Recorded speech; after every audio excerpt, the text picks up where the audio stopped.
A historic peace agreement, palpable excitement among the people, and business deals across multiple sectors. The normalization deal between Israel and the UAE marked the beginning of a whole new era.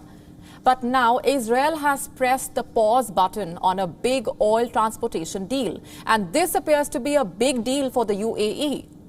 What exactly are the implications of this move for the peace agreement? Our correspondent Jody Cohen sending us this report.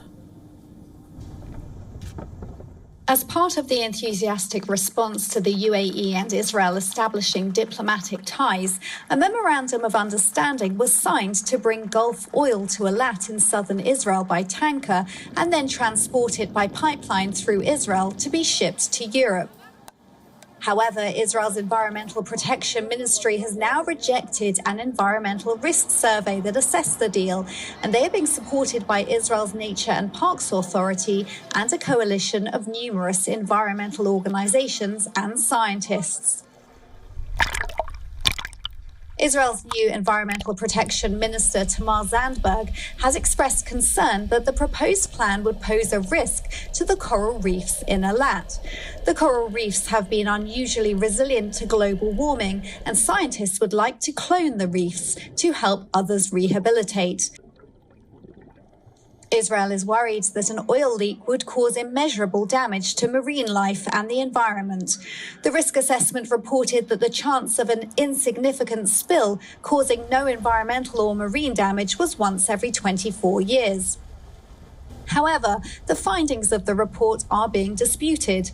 Israel is also concerned about the environmental record of the company that would manage the pipeline, which was responsible for an oil leak 7 years ago, causing the largest environmental disaster in Israel's history.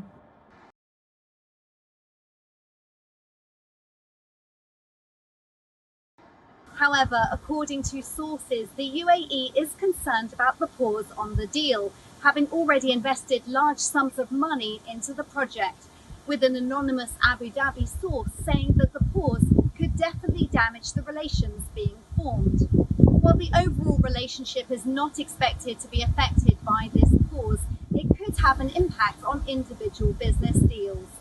The freeze comes as Israel has announced plans to cut its carbon emissions by 27% by 2030 and at least 85% by 2050, becoming one of a handful of countries to announce a strategy in line with the Paris Agreement and international climate commitments.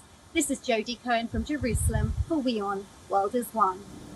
WION now available in your country. Download the app now. Get all the news on the move.